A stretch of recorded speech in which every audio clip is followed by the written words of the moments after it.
Hello guys, welcome back to solid movies of నేను మీ SRB. కంటెంట్లోకి వెళ్ళిపోదాం. పెద్ద మూవీ నైట్ పడిన ప్రీమియర్స్ 8 o'clock షోకి వెళ్ళడం జరిగింది. మూవీ చూసిన తర్వాత మూవీ ఎలా అనిపించింది అంటే, ఐడెంటిటీ కోసం స్పోర్ట్స్ ఆడే స్పోర్ట్స్ మెన్ కథ ఇది. ఎందుకని ఆ పెద్ద స్పోర్ట్స్ మారతాడు అనే రీజన్ సాలిడ్ గా చూపించారు. అది వర్క్ అయింది. ఊరికే 3 స్పోర్ట్స్ పెట్టేద్దాం, మిక్స్ చేసి కొట్టేద్దామని కాకుండా 3 స్పోర్ట్స్ పెట్టడానికి రీజన్స్ అండ్ అది హ్యాండిల్ చేసిన ఆ స్టోరీ, స్క్రీన్ ప్లే అవన్నీ ఎక్స్ట్రాడినరీగా వర్క్ అయ్యాయి. ఇన్ డెప్త్ గా మాట్లాడుకుంటే hero entry and that BGM అదైతే ఎక్స్ట్రాడినరీగా ఉంది. చాలా మంది హీరోయిన్ అనవసరంగా ఎందుకు, ఏం ఉపయోగం అని అంటున్నారు. వాళ్ళు అసలు సినిమా చూసారా లేదా అనేది నా డౌట్. తన వల్లేగా ఆ నైట్ క్రికెట్ సీన్స్ అనేవి ఏర్పడేది, అంటే 10 సీన్ వల్లేగా. సో అది మూవీ చేసిన వాళ్ళకి ఆ 10 సీన్ అంటే ఏంటి అనేది క్లియర్ గా అర్థమవుతుంది. సో అదే కదా మూవీ స్టోరీ ముందుకెళ్లే రీజన్. అండ్ ఆ తర్వాత తనకు సెకండ్ హాఫ్ లో స్కోప్ లేదు, తక్కువ పెట్టారు, బట్ డ్రాగ్ అయితే చేయలేదు. ఒక స్టోరీ అనుకున్నారు, దాన్ని పర్ఫెక్ట్ గా రాసుకున్నారు అండ్ స్క్రీన్ ప్లే అలాగే చేశారు, విచ్ ఇస్ వర్క్. ప్రతిసారి హైప్ ఎలివేషన్స్ ఉండే కథ కాదు, బట్ ఎలివేషన్స్ పడ్డాయి, హైలైట్ గా ఉంటాయి, అవి సటిల్ గా కూడా ఉంటాయి. అండ్ ఆ బీజిఎం లో ఏఆర్ రెహమాన్ గారు చెత్త కొట్టేశారు. మామూలుగా కాదు, ఎలా ఉంటుందని చాలా మంది భయపడి ఉంటారు.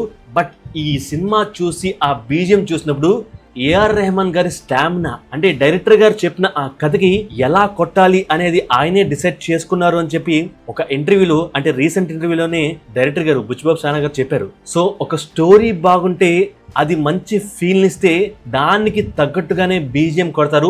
అండ్ దాటు బుచ్చిబాబు గారికి రెహమాన్ గారి లేటెస్ట్ మూవీ సాంగ్స్ కూడా నచ్చుతాయని చెప్పి, అండ్ ట్రెండీగా ఉండాలి, జెన్జీకి కనెక్ట్ అవ్వాలి అన్నట్టుగా అడిగారని చెప్పి, అలా ఆ రేంజ్ లో నెక్స్ట్ లెవెల్లో కొట్టారని చెప్పి ఇంటర్వ్యూలో చెప్పారు. బట్ అది ఈ రోజు మూవీ చూసిన తర్వాత క్లియర్ కట్ గా ప్రూవ్ అయింది. వాళ్ళు చెప్పింది 100% నిజం. మూవీలో ఆ బీజిఎం అనేది వన్ ఆఫ్ ద హైలైట్. మూవీకి ఒక ప్రాణం పోశారు ఏఆర్ రెహమాన్ గారు. నాకైతే మ్యూజిక్ తెగ నచ్చింది. ఎస్పెషల్లీ ఆ క్లైమాక్స్ లో ఆ వీణ సౌండ్ ఒకటి ఉంటుందండి, వీణతో కలిపి ఆ బీజిఎం కొడతారు, అదైతే హైలైట్ అండి. నాకైతే చాలా చాలా చాలా బాగా నచ్చింది. సో ఓవరాల్ గా ప్రతి చోట ఎలివేషన్స్ కావాల్సిన చోట, ఎమోషన్స్ కావాల్సిన చోట, ఎక్కడ ఎలా కొట్టాలి, ఏ రేంజ్ లో కొట్టాలి, అది కూడా స్వాగ్ ఉండాలి, స్టైలిష్ గా ఉండాలి, ఎమోషనల్ గా ఉండాలి, ఇవన్నీ కనెక్ట్ చేస్తూ ఏఆర్ రెహమాన్ గారు నెక్స్ట్ లెవెల్ కొట్టారు. సో ఆయన గురించి ఎంత మాట్లాడుకున్నా తక్కువే అవుతుంది. సో ఇందాక చెప్పినట్టుగా మూవీకి ఒక రకంగా ప్రాణం పోశారు, జస్ట్ లైక్ చరణ్ గారు అండ్ బుచ్చిబాబు గారు లాగా. మూవీలో ఉన్న అందరు ఆర్టిస్టులు చాలా బాగా చేశారు. శివరాజ్ కుమార్ గారి స్క్రీన్ ప్రెసెన్స్ ఆయనకు తగ్గట్టుగా ఉంటుంది, హుందాగా ఉంది, బాగా రాశారు. అఫ్ కోర్స్ ఆయన బాగా చేస్తారు కూడా, అతిగా ఎక్కడ చూపించలేదు. కన్నడ స్టార్ కాబట్టి అతిగా చేసేద్దామని ఎక్కడ బుచ్చిబాబు గారు అనుకోలేదు.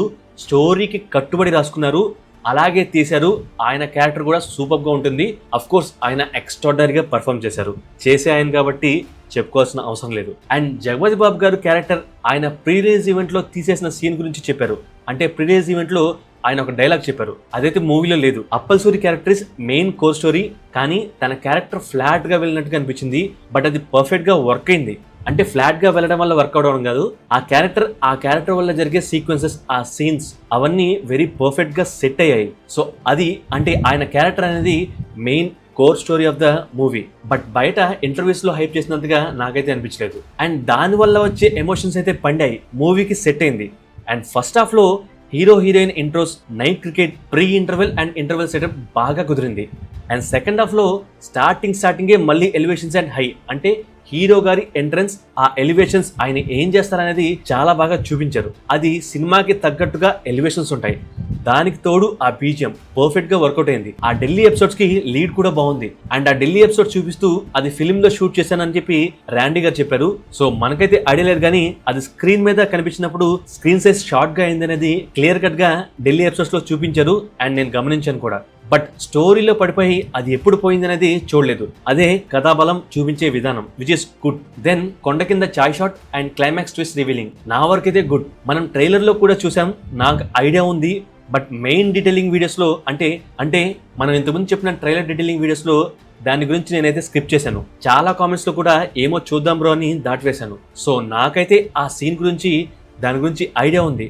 బట్ అది నా వరకు ఈ మూవీలో ఫ్లాట్ గా అనిపించింది. ఆ తర్వాత ఆ ఎమోషన్స్ పెద్ద మాట్లాడేది బాగా సెట్ చేశారు, సూపర్ గా వర్కౌట్ అయింది. అండ్ మూవీని దాంతో పాటు పర్ఫెక్ట్ గా ఎండ్ చేశారు. ఫ్యామిలీస్ అండ్ కిడ్స్ తో చూడదగిన మూవీయే.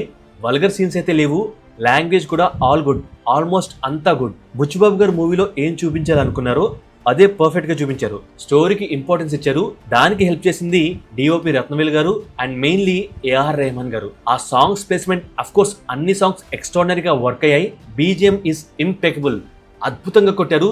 చాలా స్టైలిష్ గా స్వాగ్ తో పెద్దగా చూపించారు. ఇక మన చరణ్ గారి గురించి మాట్లాడాలి అంటే వాట్ ఏ పర్ఫార్మర్. ఒక్కొక్క సీన్ లో ఆ పర్ఫార్మెన్స్, ఆ స్లాంగ్ లో మాట్లాడడం, చమత్కారాలు అండ్ ఎమోషనల్ రైడ్ ని పర్ఫెక్ట్ గా చూపించారు. రామ్ చరణ్ గారి కష్టం ఈసారి ఊరికే పోలేదు. కష్టానికి తగ్గ ఫలితం దక్కే మూవీయే ఈ పెద్ది. ట్విస్ట్ అనేది నార్మల్ జనరల్ ఆడియన్స్ కి ఖచ్చితంగా నచ్చుతుంది. ఆల్రెడీ తెలిసిన వాళ్ళకి ఏమనిపించకపోవచ్చు, బట్ ఆ ట్విస్ట్ తర్వాత ఎమోషన్స్ అండ్ ఆ స్పీచ్ కూడా జనాలు కనెక్ట్ అవుతారు. చాలా మంది ఇక్కడే ఫెయిల్ అవుతారు, సాగదిస్తారు. బట్ వెరీ ప్రిసైజ్ గా ఈ మూవీలో షార్ప్ స్క్రీన్ ప్లేతో ఎక్కడ ఎంతవరకు ఎంత అవసరమో అంతవరకే ఈ మూవీలో పెట్టారు. రామ్ చరణ్ గారి యాక్టింగ్ అయితే పీక్స్ అంతే.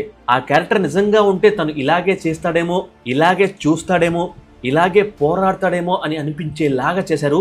Which is too good. Extraordinary performance. ఈసారి పర్ఫార్మెన్స్ కోసం మాట్లాడుకుంటారు. మన వీడియోస్ నచ్చితే ఫస్ట్ లైక్ కొట్టి సబ్స్క్రైబ్ చేయండి, దెన్ షేర్ కూడా చేయండి. Thank you, love you all.